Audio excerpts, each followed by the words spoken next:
सम्माननीय शिक्षकगण व इस सभा में प्रस्तुत सभी गणों को मेरा नमस्कार। मैं रिद्धि शर्मा कक्षा 8वीं बा की छात्र हूँ। मैं आपके सामने आज एक कहानी प्रस्तुत करने जा रही हूँ। उस कहानी का शीर्षक है हरिद्वार। मैं इस कहानी में आपको हरिद्वार के धार्मिक महत्व, प्राचीन और ऐतिहासिक महत्व व हरिद्वार का नाम हरिद्वार कैसे पड़ा यह बताऊंगी। तो चलिए कहानी शुरू करते हैं। हरिद्वार अपने धार्मिक महत्व, गंगा नदी के मैदानी इलाकों, कुंभ मेले जैसे त्योहारों के लिए प्रसिद्ध है। इससे यहाँ पर हर की पौड़ी जैसे घाट व काफ़ी प्राचीन मंदिर भी हैं, जिस वजह से यह काफ़ी मशहूर है। यह प्राचीन कथाओं, मान्यताओं से भी जुड़ा हुआ है।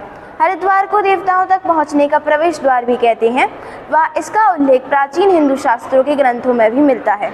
हरिद्वार को भगवान विष्णु तक पहुँचने का प्रवेश द्वार भी कहा जाता है। प्राचीन कथाओं के अनुसार राजा भागीरथ ने अपने पूर्वजों के उद्धार के लिए गंगा नदी को स्वर्ग से धरती पर उतारा था। हरिद्वार वही स्थान है जहाँ पर गंगा नदी ने पर्वत छोड़े। चलिए अब मैं आपको हरिद्वार के धार्मिक महत्व बताती हूँ। हरिद्वार भारत के 7 पवित्र शहरों में से एक है, जहाँ पर भक्तों का मानना है कि गंगा नदी में स्नान करने से उनके पाप धुलते हैं व भक्तों को मोक्ष की प्राप्ति होती है। हरिद्वार को भगवान विष्णु यानी कि हरि का प्रवेश द्वार भी कहा जाता है और यह उनके अनुयायियों के लिए एक महत्वपूर्ण तीर्थ स्थल है। आइए अब मैं आपको हरिद्वार के प्राचीन और ऐतिहासिक महत्व बताती हूँ। हरिद्वार भारत के पौराणिक प्राचीन जीवित शहरों में से एक है। हरिद्वार का प्राचीन नाम मायापुरी या मायानगर था। आइए अब मैं आपको थोड़ी जानकारी देती हूँ कि हरिद्वार का नाम हरिद्वार कैसे पड़ा।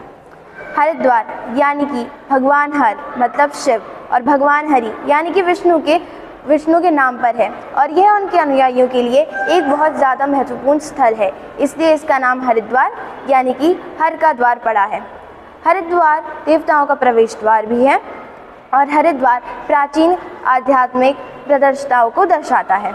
मैं CBSE बोर्ड सम्माननीय शिक्षकगण व इस सभा में प्रस्तुत सभी गणों का धन्यवाद करती हूँ कि उन्होंने मुझे ये कहानी प्रस्तुत करने का मौका दिया। धन्यवाद।